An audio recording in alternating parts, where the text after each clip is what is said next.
I paid for a stranger's funeral. Because no one else would. I didn't know his family. I didn't know his past. I didn't even know his real name. All I knew was that no one should be buried alone. Then I saw the coffin, and engraved on it was my name. Not similar. Not close. Exact. That was the moment I realized. This funeral wasn't about him. It was about a life I tried to erase. A truth I buried 8 years ago. And a death that was never supposed to be mine. Because according to official records, I was already dead. This is how my name ended up in a coffin. The chapel smelled like old wood and dust. The kind of place where grief had settled permanently into the walls. There were only 6 of us. 5 strangers. And 1 coffin. The priest cleared his throat before speaking, as if even he felt awkward blessing a life no one remembered. I kept staring at the polished wood. Dark. Heavy. Too final. Then I noticed the brass plate. I leaned forward slightly. And froze. My name stared back at me. My heart didn't race. It stopped. I checked again. Blinking. Reading it letter by letter. It didn't change. That coffin was carrying my identity. People always ask why I did it. Why would someone pay for a stranger's funeral? The truth is, I've spent most of my life trying to make up for something I can't undo. Years ago, someone needed help.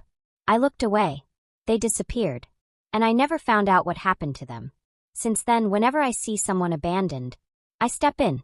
Hospitals. Shelters. Graves. It's my way of paying a debt no one asked me to pay. That stranger in the hospital bed felt familiar. Too familiar. I met him 3 weeks before he died. He was sitting alone in the hospital cafeteria, stirring cold coffee, not drinking it. He looked up when I passed, and smiled like he already knew me. "You came," he said. I laughed awkwardly. "I think you've mistaken me for someone else." "No," he replied calmly. "I haven't." That was the first red flag. I met him 3 weeks before he died. He was sitting alone in the hospital cafeteria, stirring cold coffee, not drinking it. He looked up when I passed, and smiled like he already knew me. "You came," he said. I laughed awkwardly. "I think you've mistaken me for someone else." "No," he replied calmly. "I haven't." That was the first red flag. We talked for hours. About life. Regret. Names. He asked me strange questions. "Do you believe a name can outlive a body? Do you think guilt can be transferred?" I should have walked away. Instead, I paid for his meal. Before leaving, he said something I still hear in my sleep. "Some people die twice," he said. "Once in the body, and once when the truth is buried." 3 weeks later, I stood in front of a coffin, with my name on it, and the man inside it had never officially existed. I didn't stay long after the service. There was nothing to stay for. No family to console. No memories to share. Just a coffin that shouldn't have existed. Outside, the sky was gray in that dull, undecided way, like it couldn't figure out whether to rain or not. I approached the funeral director, a thin man with tired eyes who looked relieved the moment I spoke. "Excuse me," I said, keeping my voice steady. "There's been a mistake." He frowned. "What kind of mistake?" "The name on the coffin," I said. "That's mine." He didn't react the way I expected. No shock. No confusion. Just a slow blink. "I assure you," he said carefully, "we engraved exactly what was on the paperwork." "What paperwork?" I asked. He hesitated, then reached into his folder and handed me a copy. The name at the top was mine, but the signature at the bottom was not. I went back to the hospital the same day. Same building. Same smell of disinfectant and quiet despair. I asked for his records. The receptionist typed his name into the system and frowned. "That's strange," she muttered. My stomach tightened. "What?" I asked. "There's a file," she said slowly. "But it's incomplete." "How incomplete?" She turned the screen slightly toward me. No date of birth. No emergency contact. No address. Just a name. My name. And a patient ID that didn't trace back to any national registry. "It's like he appeared," she said, "and then disappeared." I asked her one last question. "Did anyone visit him?" She nodded. "Yes. One person." I leaned forward. "And who was that?" She shook her head. "Visitor signed in as family." That night, memories I had ignored started pushing their way back. The second time I met him, he was already weaker. Hospital bed. Machines humming softly beside him. You're not afraid, I said, trying to sound normal. No, he replied. I'm prepared. For what? He turned his head slightly to look at me. For being misunderstood. I laughed nervously. That doesn't sound comforting. He smiled. Most truths aren't. Then he asked me something that made my skin crawl. If you died today, he said, who would speak for you? I didn't answer. Because the truth was, I didn't know. I went home and did what anyone would do. I searched myself. Not on social media. Not casually. Deep searches. Legal databases. Archived records. And then I found it. A death certificate. Issued 8 years ago. With my name on it. I stared at the screen, waiting for logic to step in. It didn't. The document listed. Cause of death, undetermined. Body recovered, no. Case status, closed. According to the system, I had already died once. There are moments in life we refuse to revisit. Not because we've forgotten them, but because we remember them too well. 8 years ago, I was someone else. Different job. Different city. Different choices. There was an accident. Unofficial. Unreported. Someone disappeared that night. And I made a decision that still wakes me up at 3 a.m. I told myself I wasn't responsible. I told myself silence was safer. I told myself life would move on. And it did. Until a stranger wore my name into a coffin. The last time I saw him alive, he was calm. Too calm. I don't think you understand, I said. This is getting strange. He nodded. It always does near the end. The end of what? I asked. He looked at me for a long time. Then said quietly, of hiding. Before I left, he pressed a folded piece of paper into my hand. Don't open this yet, he said. Wait until I'm gone. I never asked what it was. I wish I had. That night, I finally unfolded the paper. It contained an address. And one sentence written in shaky ink. This is where your name was taken from. The address was handwritten. Uneven. Like the pen had struggled to move. I stared at it for a long time before typing it into my phone. It wasn't far.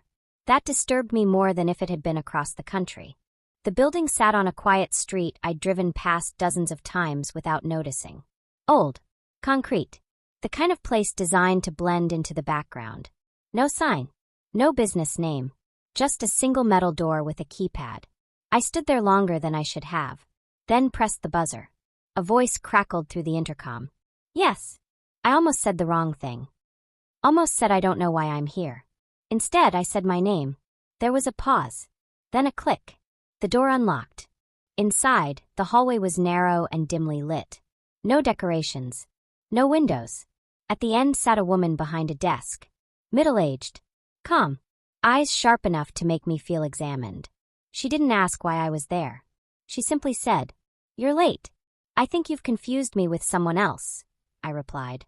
She smiled slightly. That happens a lot here. Scene 13.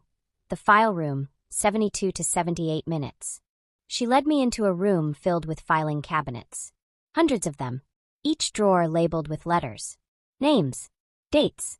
She pulled one open and slid out a folder. Then handed it to me. On the front, printed neatly. My name.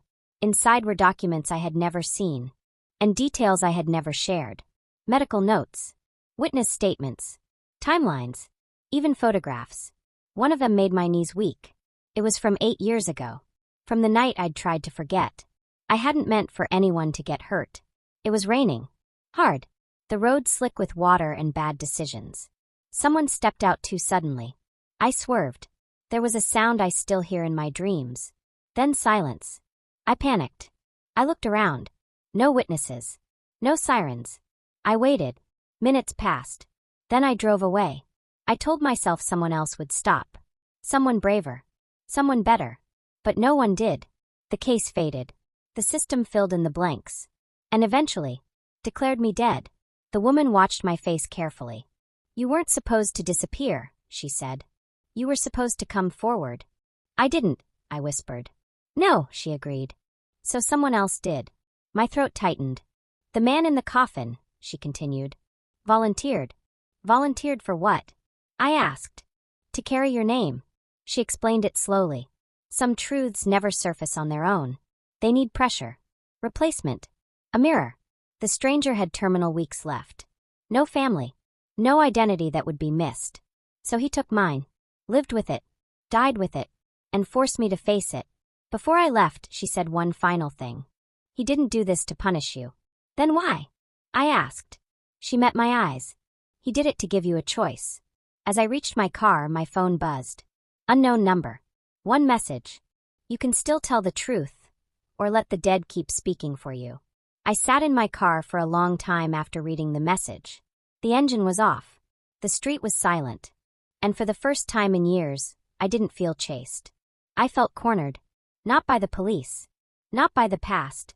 But by myself. I typed a reply. Deleted it. Typed again. Then locked my phone and drove. I hadn't been back there since the night it happened. The road looked smaller now. Less dramatic. Like it had swallowed the memory and moved on. There was no memorial. No flowers. No sign anyone had ever known what happened here.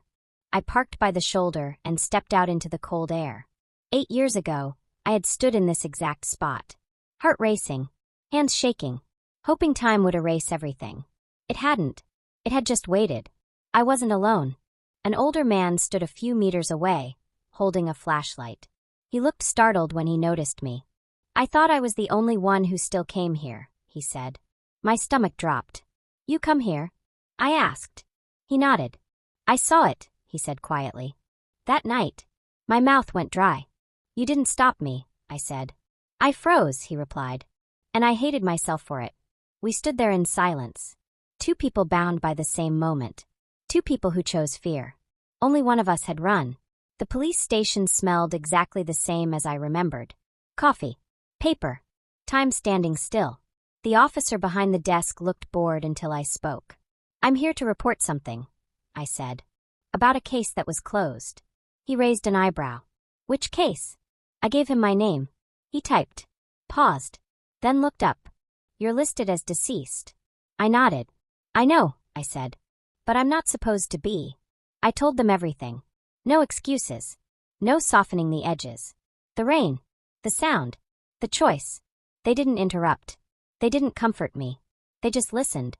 When I finished, one of the officers said something I didn't expect. You're not the first person to live after their death, he said. But you're one of the few who came back. I thought of the stranger. Of his calm voice. Of the coffin. He had given me his ending. So I could finally begin mine. The case reopened quietly. No headlines. No dramatic arrests. Just paperwork. Truth. And consequences. Weeks later, I attended another funeral. This one had flowers. And people. And a name that wasn't mine. I stood back and whispered a thank you. To a man who had no reason to save me. But did. If you're carrying a name that doesn't belong to you anymore, the truth will eventually ask for it back. Some people die twice. Once in the body. And once in the truth. Thanks to him, I only had to die once.